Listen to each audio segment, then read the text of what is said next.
People, unfortunately, and this might be, you can keep this or not keep it, it's up to you, but this might be offensive to some. People are looking for shortcuts to wealth because they're not wanting to put in the grind and the hard work. They're lazy. And if any of you, sorry? They're lazy. Yeah, and I wasn't going to use that word, but yeah. And what have you learned? Nothing. Hey guys, before we start this episode, I know that it's titled like Millennial Millionaire. I want to make it clear that that's not why I had him on this episode. I like the message that he preaches. I'm not someone who believes you need to make $1 million to be successful or to feel a sense of self-worth. I don't even think that should be your goal at all. I think it should be providing value to people. I think it should be finding a skill that you like, that you enjoy, that you can work.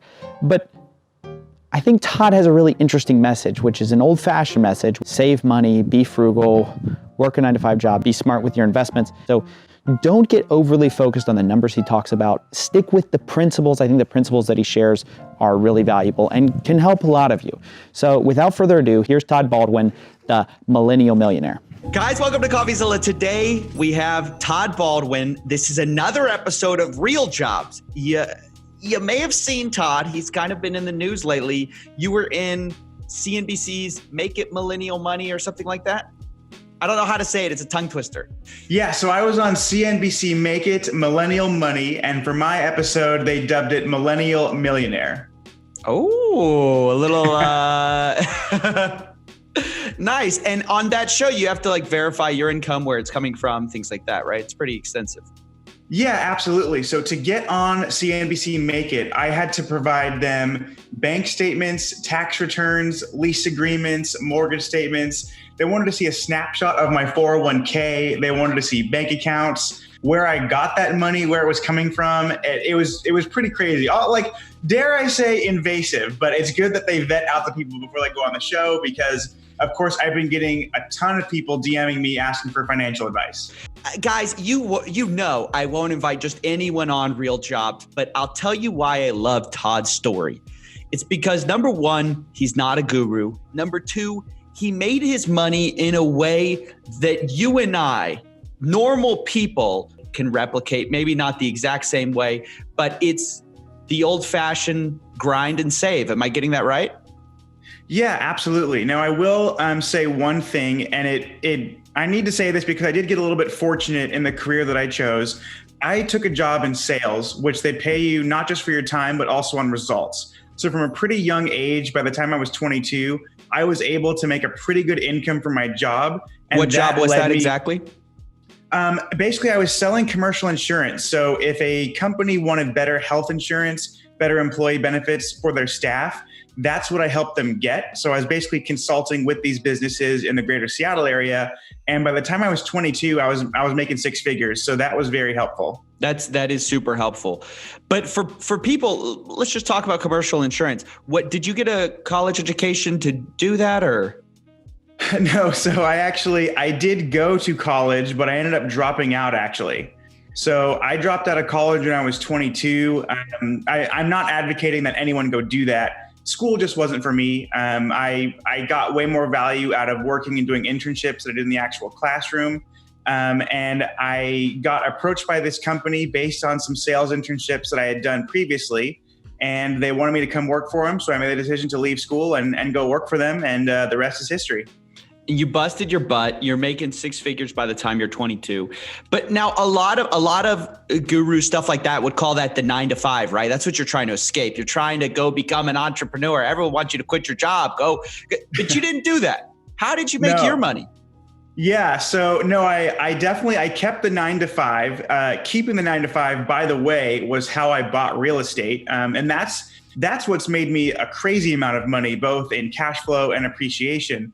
But no, honestly, having the day job, the banks that are lending you money to buy real estate, they want to see your pay stubs. They want to make sure that you're going to be able to pay those loans back. So yeah, you don't quit your day job before you make it, somewhere else. And let me say this too, being a professional investor, being an entrepreneur, I know that nowadays on Instagram, there's Lamborghinis and jet planes, but frankly, it's not that glamorous. Like, yes, I'm a millionaire, but I live with two roommates. I drive, my wife and I share one car, which is a 10-year-old Ford Focus. Like, We don't have a Rolls Royce or anything cool like that. So keep the day job until you have enough income from your business to support yourself. But even, it's hard to get there is what I'm trying to say. Yeah.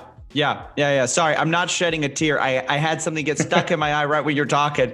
So there's a tear rolling down my eye. But it's both because of the fact that I'm so happy to finally have someone on here speaking common sense to the people. But it's also because I got something stuck in my eye. I could not agree with that more. Look, people hate common sense if it's common sense that costs them time. And the truth is, I think as you're trying to say, there's not a shortcut to wealth. It's about grinding, saving assets, building your net worth, keeping costs low. Real quick, let's just jump into that. Frugality. How big of a thing was that to your success? That is everything. I mean, so I live in a duplex now and we have 3 roommates and we rent out the other half. But before buying this house, my wife and I lived in another house that we owned. In that house, we had 6 roommates and we share 1 car. And if we're ever going to go out to eat, I pretty much get that paid for with secret shopping, which is probably a topic for another time. But yeah, I mean, frankly, and this is something that most people don't want to hear. So how much do you pay to live where you live? I don't pay anything to live where I live, actually. Because I have roommates and I Airbnb the other half, I actually get paid $1,800 per month to live in my free house. That's I must be doing something wrong here because me and my wife, we definitely still pay a mortgage. Yeah, well, it helps to have a duplex. And I will say this, I'm not going to live with roommates forever. Quite frankly, in the next couple of months, we'll probably no longer live with roommates, but we'll still have a $0 mortgage because we're going to still Airbnb the other half of our duplex. But when you're talking about, building wealth, having no mortgage is huge. It's gigantic. Yes. And so when people look at you and they go, oh man, you're a millionaire. How'd you get there? Working a 9-to-5 that everyone says I should quit. It's because of stuff like this. You're not paying into the same thing everyone's paying into. You were smart. You bought somewhere you knew you could rent out. You got roommates and you're renting out the other side of it. So you're winning on all those fronts. Have you always been this frugal? Where'd you learn how to do this? Yeah, I mean, I was raised by a single mom who basically, I watched her struggle. Money was always tight. I saw a lot of fear in her eyes every day. So I got my first job when I was 12. And ever since then, I've just been incredibly frugal because I knew that the life that I wanted for my family was just a more lucrative one than the one I had growing up. And I have a lot of respect and admiration for my mom. So, that's there. And I respect the hell out of her. But I definitely wanted a different life for my family moving forward. Yeah. I really think the biggest takeaway I'm getting from this is you're a guy who's looking at the world differently from other people. Most people are only thinking about income. You're thinking about net, which is what actually matters. You're saying, how can I win on the income side, get a job in commercial real estate, start buying or commercial insurance, start buying real estate. But you're also saying, look, I'm going to take care of this other side of the equation that no one thinks about, which is outgo. How much am I paying out? So tell me about your monthly expenses. So we know you pay nothing for your mortgage to live where you live. What are your other costs? Sure. So pretty much just to give everyone a full scoop. So I have 6 rental properties. And from those 6 properties, I gross about $38,000 per month in rental income. Thank you. Way to go. After the mortgages, taxes, insurance, and utilities are paid on those houses, what I net is about $12,500 per month. And we pretty much save all of that. We're not going out and spending a crazy amount. And not that you have to live like a miser your whole life. We don't have kids yet. We're still in our 20s. We'll start having fun when we're, probably 29 or 30 is when we'll be able to splurge a little bit. But no, we save pretty much 80% of our income. And it's all because I saw your eyes get big. For most people, they're lucky if they can flip that. They're lucky if they can save 20% of their income.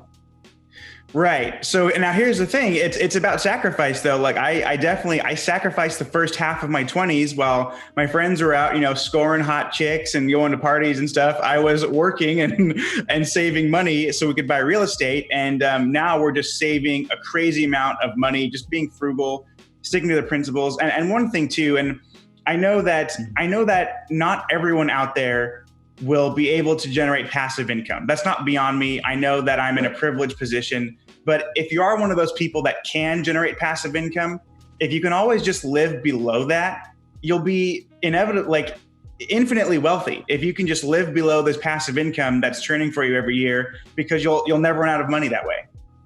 That seems to be the side of the equation that people neglect, is living below your means. They're like I said, they're always thinking about how can I make more and more money. But making more and more money, number one, not everyone can do it. Let's just be honest. Not everyone has that ability. Number two, it's a sacrifice in your time. You're always trading time for money. So if you can bring those costs down, I mean, that's huge. But I like what you said about, sacrifice, because that's something everyone can do. If you're at home, even if you don't have enough to put a down payment on a rental property, you can still bring your costs down and start saving money, putting it into stocks. I know we're in a bit of a downturn right now. Some would say that the stocks are underpriced right now. And so for some people, it's a good time to buy. So talk to people about how you can bring your expenses down. Sure. So, I mean, one thing, it's when people are trying to budget, they're looking for things that they can cut out. And for me, I've actually found that if you find legitimate secret shopping companies, you can bring down your budget without cutting anything out. So for example, anytime my wife and I go out to a restaurant, we're pretty much getting that for free because we're secret shoppers. Now, if you're not interested in signing up for that, then I would just say, reduce those expenses. Just limit the time you go out to movies. There are so many free things you can do for fun. Like taking a walk, on the beach is free and it's fun. And it's quite frankly, a lot more fun than going to some like arcade or whatever, where you're going to spend all your money. So there's a lot of stuff you can do for free, and just, even board games at home on a Friday night, it's still fun, and you're not spending any money doing it. Right. Secret shopping. What is that? For those of you us who don't know, like me? Sure. So basically, there are a lot of businesses out there like restaurants and movie theaters and hotel chains. And those businesses want to know how their staff are doing and basically what the public thinks of their products. So those companies oftentimes will hire secret shopping firms to hire independent contractors like you or me to basically go pose at those establishments as normal customers, buy their product or service. And then when we get home, we fill out a report online, takes about 10 minutes. And then you usually get reimbursed for your whatever you bought, plus some money on the top. So the most recent one that I did, I took my wife out to a Mexican restaurant. We were reimbursed, I believe, $67 for our meal. And then we were paid $10 on top of that. So it was basically like a free date night plus making $10. Hey, that's not too bad. Where do I sign up? Awesome. Well, that specific one is called Reality Check. And I actually just posted a YouTube video showing all of the secret shopping companies that I work with that are legit. And that's something really important, you guys, because if you go out and Google mystery shopping, you might come across a few scams. I started secret shopping in college like 5 years ago. So over those 5 years, I've developed a list of all the ones that are legitimate and the ones that have paid me. So I know they're legit. I know they're not scams. Now I want to get this on the record. Tell me you're not going to put this kind of information behind a paywall like these other gurus. Tell me we're not going to see the Todd Baldwin fake guru course coming out in a year. Please tell me that. Here's what I will say. First of all the stuff I'm doing about secret shopping and real estate, I'm putting it on YouTube for free. So anyone can go watch that at any time. And here's what I will say about paid courses. And I'm not going to mention any names, but frankly, the vast majority of them are garbage. You know it and I know it. The vast majority of them are not real. There are some good ones out there, but here's what I will say. Let's say that I didn't become a millionaire through real estate. Let's say that I became a millionaire through playing the piano. Okay, let's just say that for a second. Sure. If I generated a course teaching you how to play the piano, and to sell that course, I stood by my Lamborghini because I'm so great at playing the piano that I get paid to do that, and I'm rich because of it. Just because you buy my course about learning how to play the piano doesn't mean you're going to be as good of a piano player as me. You might not have the same talent. You might not put in the same effort. You might, it just might not work out for you that way. So that's what I will say about paid courses is there are some legitimate ones out there. I won't say they're all bad. I'll say most of them are bad, but even the ones that are legit, know two things. Number one, pretty much anything in that course you can find for free online. It might take you a while, but you can find it. But also there's not everyone has the same DNA or talent or whatever it is. So don't be scammed by thinking you're going to become an overnight millionaire. Consider this. Todd got rich by being frugal and being smart with his money. I'm sorry to say, I cannot see you ever going out and paying $1,000 for a piece of information. I can see you finding it online for free, somehow finding a way to get them to pay you to learn or something like that. But there's no way, and I've never come across a millionaire who's like, hey, the way I made my millions is I found a millionaire course and I learned the millionaire course and now I'm a millionaire. I've never heard of that. I've heard maybe I read a book. I've heard, I grew up in a single parent household and I learned to work really hard. What am I missing here? Yeah, no, you're exactly right. And I mean, I see them too. I see $600, $3,000. You can pretty much find all that information for free. And I will say this too. Remember, not all of these people that are saying they're rich are actually rich. And some of them, even if they are, they got rich just by selling that course. But frankly, look, if I just started a YouTube channel, I'm growing very slowly. I have like 300 subscribers right now. If I wanted to immediately get like 20,000 subscribers, I would go rent a Lamborghini for a couple of hours. I would hire some Instagram models and I would rent a mansion on Airbnb for a day. And then I'd set up my webcam and I'd be like, hey guys, here's the Lamborghini I just bought, and here's all these models that want to blow me every day, and this is the mansion I live in, and if you want to find out how, just pay me $6,000. Why is our world so screwed up? I guess because it works. So trash. People, unfortunately, and this might be, you can keep this or not keep it, it's up to you, but this might be offensive to some. People are looking for shortcuts to wealth because they're not wanting to put in the grind and the hard work. They're lazy. And if any of you, sorry? They're lazy. Yeah, and I wasn't going to use that word, but yeah. And if you listen to a guy like Gary Vee, he's super real about it. He's like, look, there's two ways to get rich. Either you have a rich daddy or you have to work your ass off. And there's really no in between. And obviously you save and invest and do other things. And I've been able to build passive income that way. But don't think that going out and spending $3,000 on some millionaire course is what's going to do it for you, because there's no guarantee of success. Even the legitimate ones, you might not have the same talent as the people that are putting it together. And yeah, you can find most of the information online for free. Yeah. And the business opportunities are almost always exaggerated. I mean, even if you do end up making a few, but like Amazon FBA is a perfect example. They're always talking about like, oh, this guy made $100,000 in sales. Everyone who's signing up for that course thinks, oh, he made $100,000. No, he made like $15,000 or $10,000 after all your expenses, Amazon's costs, inventory costs, your inventory that doesn't sell, after Amazon ads. There's a million different costs that they don't tell you about up front because they want you to believe that it's that easy. When in reality, as you said, the Lambo's rented, the house is rented, everything's rented because they're basically trying to make it by selling a course. And they didn't really make it by doing what they say they are doing. The thing ultimately for me is this: people who want to sell, who really want to help the world, they know that they can help far more people by giving that information out for free. And they know the people who need that help need it for free because they can't afford to go into debt getting courses. The people who haven't made it, who are trying to like get rich, they know that while they might be ripping some people off, you can get legitimately rich by selling courses, as sad as it is. Yes, you can. Well, and here's what I'll say, just playing devil's advocate for a minute. They're like, guys like, I have a lot of respect for Dave Ramsey. I think he and I may disagree when it comes to credit cards and using leverage for real estate, but he's a guy that's helped thousands of families get out of debt. And he does have a program that's for sale. And that's his business, and I applaud him for it.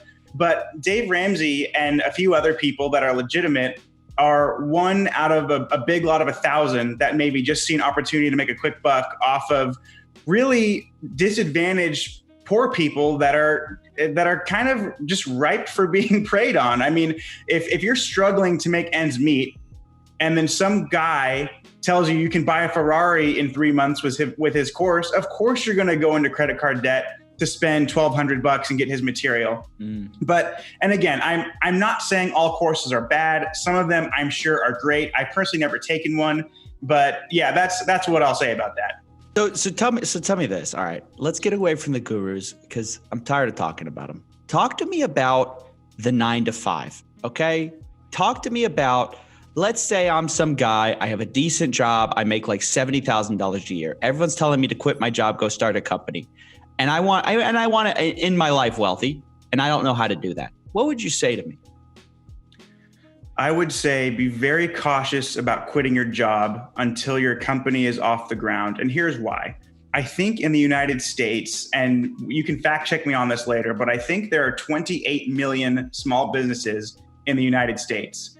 And I think out of that 28 million, I think 24 million of those businesses are either losing money or breaking even. So that means 4 million businesses out of 28 million businesses are actually making any sort of profit. So now if you're the lucky few to get a business that makes you money, then that's great. And eventually, sure, you could probably leave the day job. But until that happens, you got to put food on the table. You got to pay your bills. I would say keep that until you're able to really take off. And again, entrepreneurship isn't for everyone. And, even things like people want to become day traders. 91% of day traders lose money. There's 9% of all day traders, 9% actually make money. That's insane. And so it is. Yeah. For me, the reason why I got into real estate, and people lose money in real estate too, but doing my research, the one common thing that has created more millionaires than anything else has been real estate. So I was like, I'll just go do that. I'll go do the thing where most people succeed, or it has the most success versus other things that have very little success. Yeah. No, I think that's a really intelligent way to go about it. Sorry if you can hear my dog in the background. He's going no worries. Nuts.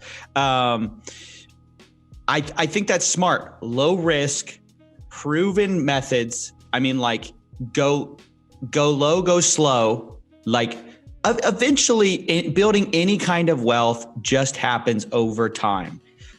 Most people who are independently wealthy, a lot of them never made $1 billion in a year by themselves, especially starting out, not in income. A lot of them, they eventually learn to make, enough to save. They bring their costs down. They invest. And then their investment does the rest, right? Like eventually they can eventually retire purely on investments. I assume that's what you eventually want to do. Is that right? Or do you want to just work forever? Yeah, no, I mean, eventually what I want to do is I want to own big apartment buildings. So I want, a couple thousand units, and I want that to be basically what I do. And I'll hire a management company. So at that point, it's completely passive and I'm just rolling in it. But I still won't be buying a Rolls Royce anytime soon because I'm putting all my money towards my business. And one other thing that I'll say about, starting a business and the success rate, just there's no rush to quit your day job, because so much of what you see on Instagram, you guys, is fake. And I'm not even talking about the gurus. I'm talking about like legitimately guys, and you can go look this up. There is a company in Germany where they have a private jet that never leaves the runway. They have a jet that never leaves the runway. You can go, you pay $400 to go get your hair done, get your makeup done, sit in this jet. Hold on, what's the name of this? This is a fake guru episode. I gotta, dude, I don't remember the name of it, but we got to look it up. It's like literally a company in Germany or something like that, where they have a private jet and all they do is take photos of you. Oh, yeah. Okay. It's a Russian company. This Russian company not German, Russian. Lets you fool your Instagram followers by renting out private jets for photo shoots. Yep. Offers 2-hour photo shoots with a personal photographer for $244. Who helps you create the illusion of the luxurious lifestyle usually reserved for rich people and influencers with millions of followers. Let's say that again. It helps create the illusion because you're not going anywhere. It's the illusion that you're rich. Grounded pride. Look at this girl. You guys are getting baited, boys. They are. They're getting catfished by fake gurus. Come on, dude. Look at that golden retriever. Oh, look at that hot chick. Damn. Dude, that's going to get 1 million likes, guaranteed. Yeah. What? But look, so this person, sitting in the private jet, about to board, it's all fake because they're never leaving the freaking airway and they paid to do that. It's not real. It's fake. Dude, what a bunch of losers. Oh my gosh, dude. But it works. I mean, undeniably, it works. But you guys have to realize that's the meta. The meta is to fake it. So you guys buy into it, think that they're super successful. So you buy their stupid course. I keep trying to teach people. You've got to learn to self-teach. When you discover that skill, the world opens up to you. When you learn that to learn, you need to go out there and do it and not, keep talking about doing it. I mean, that's what I keep preaching on my YouTube channel, because I think, yes, maybe there are a few courses that are like legit, but are they worth the money? I would argue not. And also, can you find that information online for free? Yes. So why not do that? I mean, if we're talking about frugality, if we're talking to people about save your money, there's no better way to save your money than to learn. And that's a skill that eventually carries on. Learning to not rely on other people to figure out a skill, right? Yeah, absolutely. That's what you did with real estate, correct? Yeah, I just figured it out as I went along. I mean, it was trial by fire, and that's scary for some people. And I will say this: after the CNBC came out, by the way, you're going to hate this. I've had a lot of people message me asking me to create a course, and what